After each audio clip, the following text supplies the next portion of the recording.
Battery Bill. Battery Bill. For cameras, computers, cars, or scooters. For trucks, boats, jet skis, remotes. Battery Bill. Battery Bill.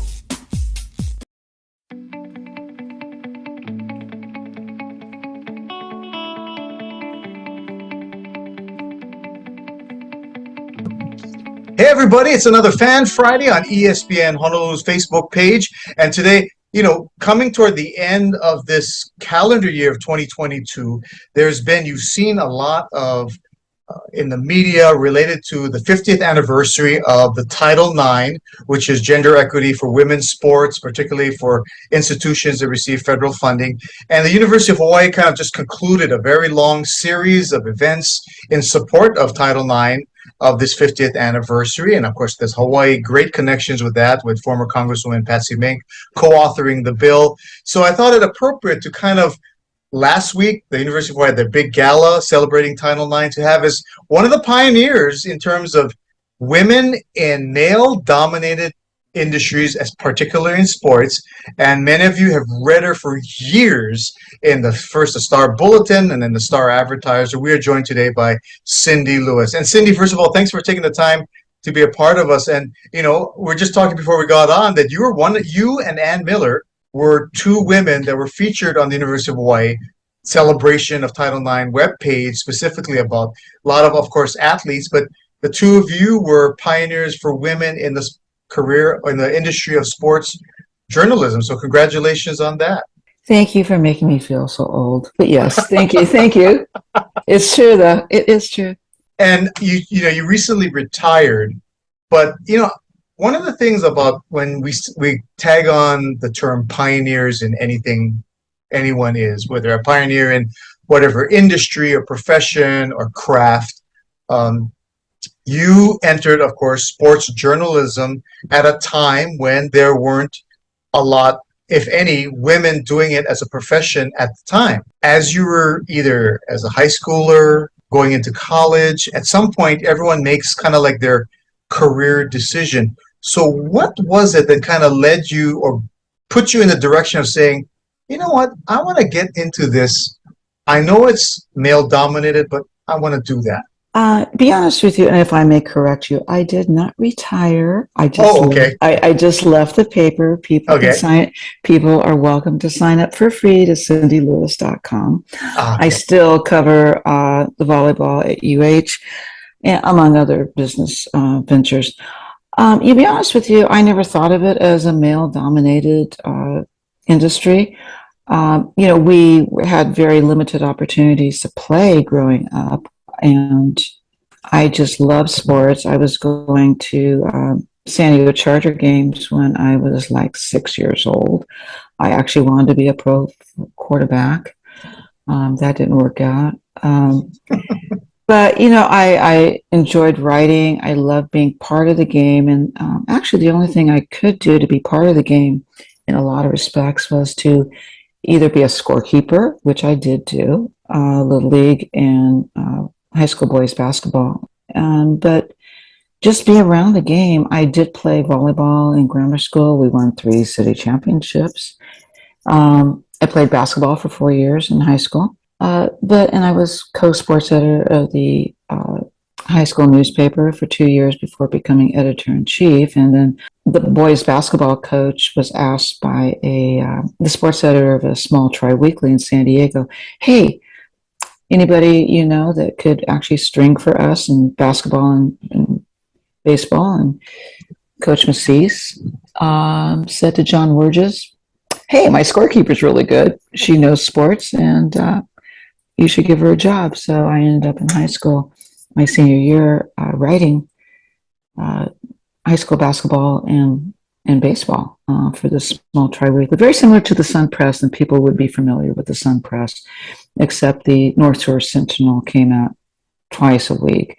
But I also did the obituaries. I was the church lady on Saturdays. But I was always a newspaper person, and I just loved being around sports. So I tended to go towards sports. Fell in love with basketball. Fell in love with UCLA basketball specifically. decided I'd be a Bruin when I was in fourth grade because I was in love with Gary Beeman, the quarterback. And then I fell in love with Lance Hallworth, and then I fell in love with Bill Walton. So you can see where I'm headed.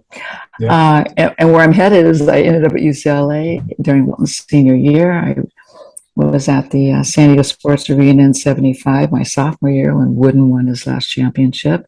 I actually played in the arena in high school at half times of the San Diego Rocket games before the Rockets moved to Houston. Yeah, so I went on to UCLA. They weren't hiring women at the Daily Bruin. And finally, someone I had worked with in high school who took my job at the North Shore Sentinel said to the sports editor, this girl predated me doing this. Why isn't she allowed to write sports?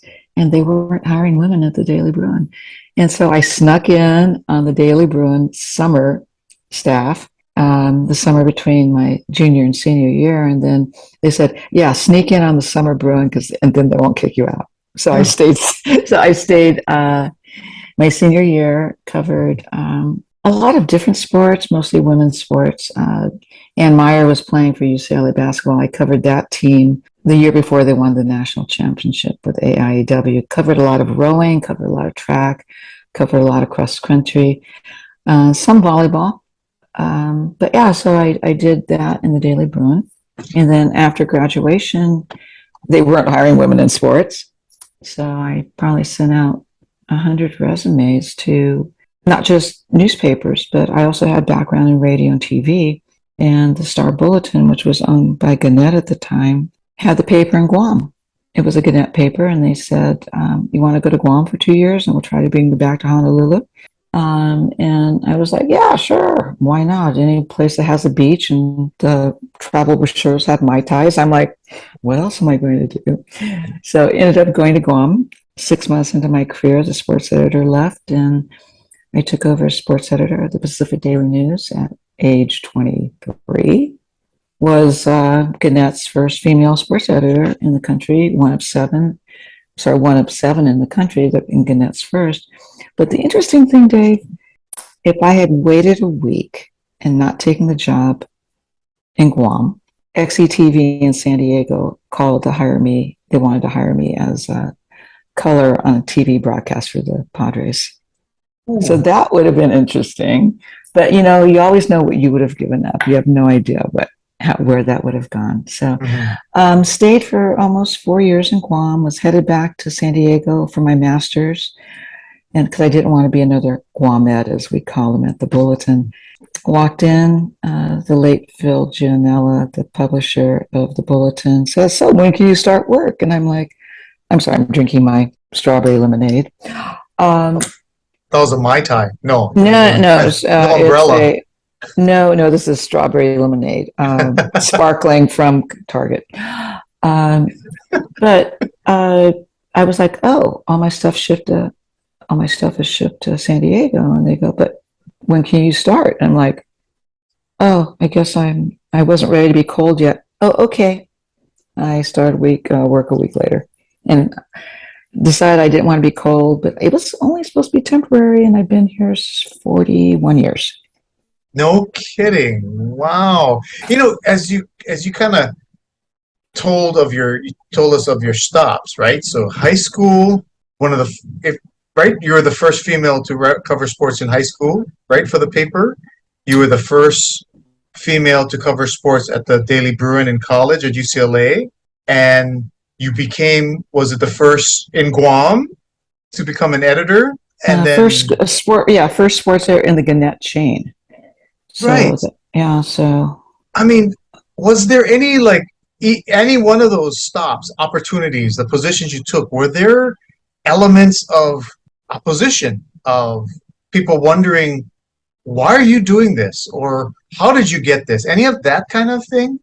Well, I have to tell you that my defining moment when I decided that, if this is what I want to do, that this is what's going to happen to me. I was doing a series for the Daily Bruin on the expansion of the Pac-8, and they were considering the Arizona schools. And it just happened that I was going to Arizona State for women's basketball.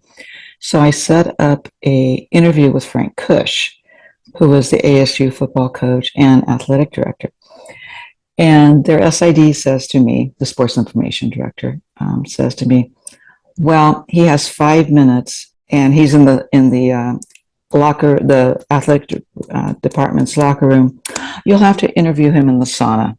And I went, okay, is he dressed? And they said, yeah, he's got towels on. I said, okay. So seriously, I'd just gotten off the plane from LA.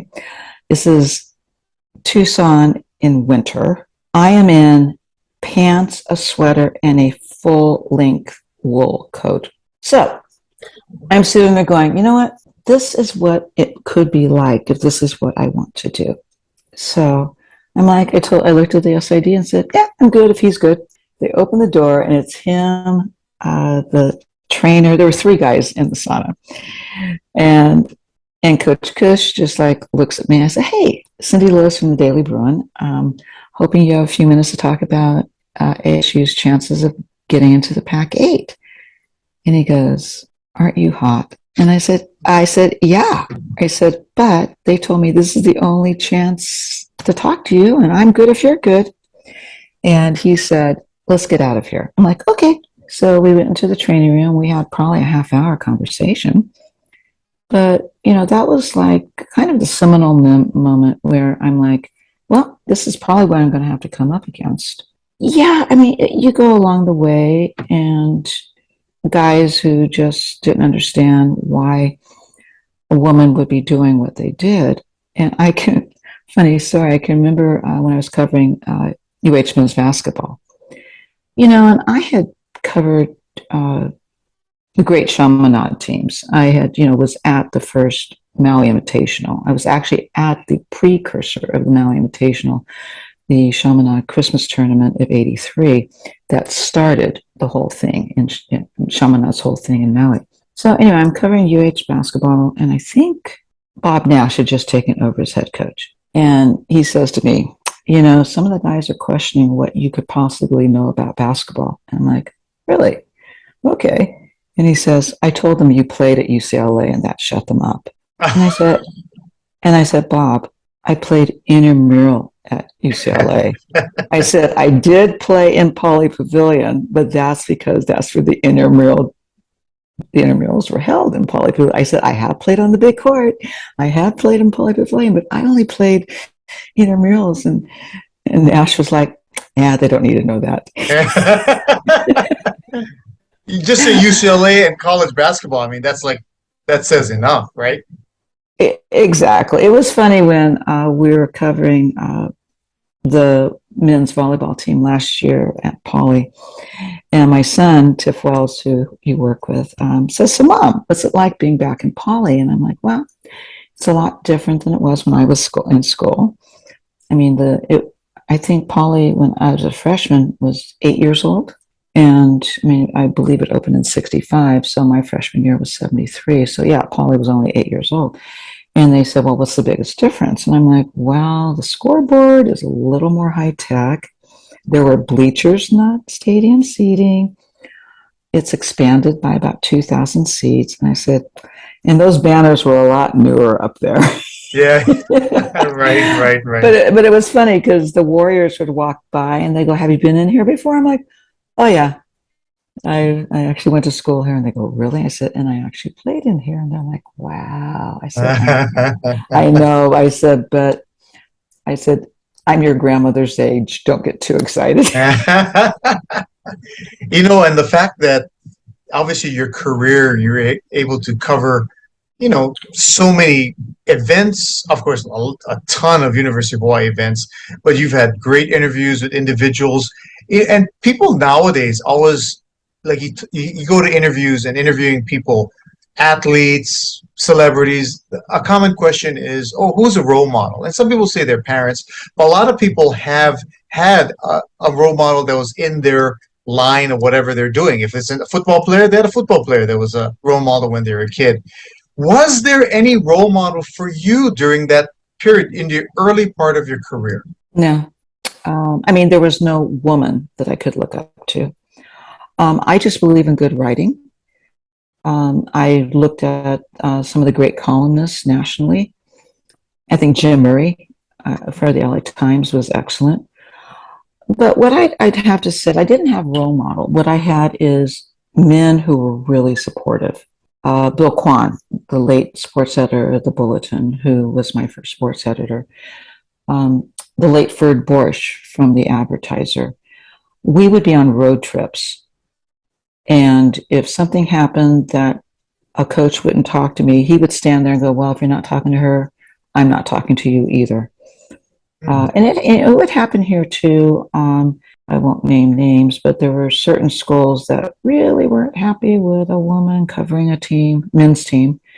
And of course, I'm happy now that they kind of have done a better job with the rules and regulation in terms of cooling off periods, because, you know, you don't go in the locker room until after a cooling off period. But I can remember, and I was lucky because it was the afternoon paper, so my deadlines were really late.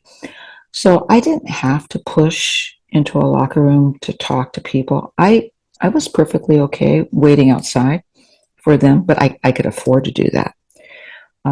Others couldn't have been, but for someone like a Ferd Borsch would sit outside the locker room with me, and someone would say to Ferd, you can come in. And he goes, nope. If she can't come in, I'm not going in. You bring them out here. Wow. So guys like that, the late Dick Couch, I think was a fan of mine, and we spent many nights on the desk when I would also be doing layout and he was be doing editing. So there was just a lot of supportive men that I would, you know, technically not role models, but people that I admired who stood up for me when there really was nobody else to stand up for me. I have heard where, and it's funny, I was at that Title IX celebration dinner on Friday, and there was a panel of University of Hawaii coaches, Laura Beeman, women's basketball, the new women's golf coach, Julie Brooks, Marie, water polo coach, and then you have Michelle Nagamine, soccer coach, right?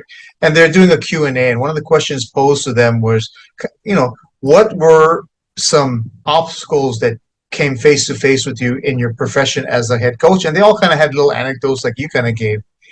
And each of them kind of expressed an element of, you know, they're telling the story, they either felt insulted, frustrated, you know, angry, like, how dare you treat me in this way or say these things or prevent me from doing whatever I'm doing. Was there any point, again, as you're going through your career, like you said that you realize that I'm going to have to go through some of these obstacles in this profession because it's what it is. It is what it is. Was there any elements of anger, frustration? And then was there a point in your career where you said you were able to just deal with it? I think where the frustration came was just over the decades and getting asked the same questions, especially by just normal guys who their first question is, oh, so what's the locker room like? And I'm like, do you understand that's not my job? I'm here to write a story. I'm not in there to go into the locker room and whatever. But the other thing is, then they start like quizzing me on trivia. And, well, why don't you know this? I said, I don't write about trivia. I write about people. I write about the game. I think, you know, one telling thing was being on the Maui Invitational was a really, really prestigious tournament, and newspapers across the country would send their very best writers to cover that basketball. It was a plum assignment to fly to Maui and get to cover something in Hawaii. And I can remember one year, UNLV was the defending national champs, and they were at the Invitational. And I'm sitting on the table, and this guy next to me says, "Sweetie, can you go get me a cup of coffee?" And I said, "Sure, but next time you go get me a soda, okay?" And he like looks at me, and I just sort of lifted my credential up. I mean, you don't make a big deal out of it. I'm sure you could have. I mean, I can remember before the Sheriff Center opened and the Lakers were here, and we were in Blaisdell. And I don't know how familiar you are with the Blaisdell locker room. It's very small. and the showers are like pretty direct line of sight as you walk in. And I'm just like, I'm so glad I don't cover the pro teams like this because I'm uncomfortable, and shouldn't they be uncomfortable? And I'm like, can you at least put on a towel? Wow. like please. And so you just learn how to deal with it. And I'm not that tall, I'm under 5'5". And so your best line of defense is there's like a scrum of reporters, right? And you just kind of stand behind the taller guys, put up your tape recorder, and this is back in tape recorder days, and just hit play and let them do that. And it was, you adapt. That's all you can say. I mean, because if you're going to fight it, it's already hard enough that you're there. But if you start being a problem when you don't have to be, then it makes it worse, in my opinion. Like, you don't need to be called the B words because you are trying to be equal with everybody else. You can. But as I said, I was so fortunate to be with the afternoon paper where I didn't have to fight some of the battles that I know other women who were covering, especially pro sports and on deadline, had to push to get to. I was like, I'll get my story on my own terms. Thank you for having a late deadline. Do you look at the landscape of sports journalism now when you can see that obviously there are more female writers on multimedia, obviously on television, they're more prevalent there. And, when you reflect on when you started and how things have progressed now, is there a sense of like, I'm proud to have been one of the first, and I'm glad to see where it is now. Is there that sense of gratification, or maybe a little bit of a different look at it? Like, is that person on TV truly there for the talent, or just because now everybody needs to have a woman on TV? Are there different perspectives as you being in the profession that you look on how things are now? Well, I think women on television are looked at more critically. Of course, you have to look good. I mean, you've got to be beautiful. You just do. But I think it's sad when people will look at a woman on television and decide they don't like her hairstyle and won't be listening to her because they're trying to see what she's wearing or what her makeup looks like. And, it's not like, you're not going to have a woman who looks like John Madden up there. Sorry. I'm just being honest. I think it's, I think in the very, very, very, very beginning, I was really jealous because I wanted to be Phyllis George before Phyllis George even existed. I was sitting there going, seriously, I'm probably in fourth grade, thinking, I want to be on TV because I know my football. I know my football. And then when they hired her, I was like, she's really pretty, but she doesn't know anything. And then I think they hired Jane Kennedy next. And I'm like, well, she's really pretty, but I know more. Of course, at this point, I'm like 12. They're not going to hire me. But I don't know if I'd want the pressure to have to look that good all the time because how critical people are. And I can't think of, it's Maria Taylor that got grief for wearing what they call a cat suit. Well, the thing is, she is so thin that anything she wears tight just looks like a cat suit. But I think what bothered me the most is when I Googled her and they told you how much she weighed. And I'm like, oh, Lord, I would never want anyone to know. I'm not a wrestler. Don't put down my weight class. Yeah. But I just went, wow, I don't think I could have handled that. And I think it's nicer now that there are older women on TV who have paid their dues and are able, to be up there. But you're still not seeing enough of women, even on the NFL talk shows. They are most of them are relegated to being sideline reporters, even in college. And I was watching, I think it was the Tennessee-Alabama game, and they had somebody on, and I just went, wow, sleeveless top. I realize it's a little warm out there, but you really should look a little more professional instead of trying to look pretty. So I think there's a balance now between it's entertainment. It's not journalism these days. But again, I just see a lot of times women who are authoritative, who actually know what they're talking about. If they make one mistake, people will be on them about it. The guys can make mistakes all the time and no one remembers, And so I think, as we say, that we have to be twice as good to be considered half as good. Yeah, that is the case. I mean, like anything else, there's still more that can be done. But the saving grace is that there continues to be more and more role models like you for women to get into the career and to get better and to get more experience so that they can be in different roles. And I think, all these women and anybody in a profession to see diversity in any career, it's more encouraging to see that, anybody, if you got the talent and the drive, you can do it. Well, I've taught several semesters at the university, a sports writing class, and it's very interesting to see the journalists have come through. But right now, it is so TV oriented. You don't see a lot of students, male and female, who want to be sports writers. They just want the glamour of being on television. And to some extent, you don't see them wanting to go on radio. And, I hate to say that radio and print journalism kind of is being phased out by multimedia platforms with the internet, with the internet and TV and Facebook and live streams.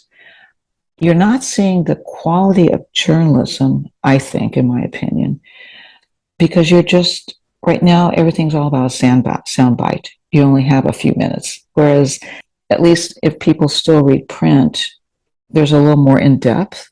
And that's what and that's where journalism has changed. You're not seeing the in depth anymore. You're just seeing, sound bites and just, give us the facts, man. It's, what they used to joke about Gannett, what they would call it, the McNugget of the newsprint, because they were into USA Today, just little blurbs about everything. And there was just this lack of what I think in my era, true journalism in terms of in-depth reporting. And now with the newspapers, as you've seen, have kind of shrunk and the staffs have shrunk. And you honestly don't have the staff that has the space to write some of those things. I mean, people do have their blogs, have their own websites to do that sort of, but it's not reaching the masses like the daily newspaper used to.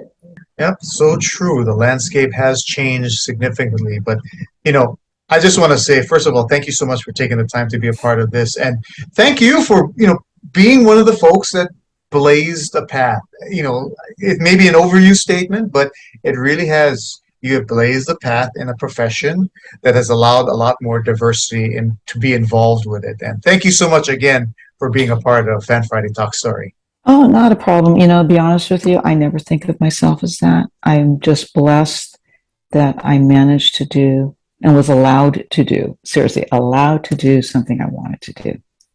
And that's the best part. Thank you, Cindy, so much. Really appreciate it. No problem. Thank you.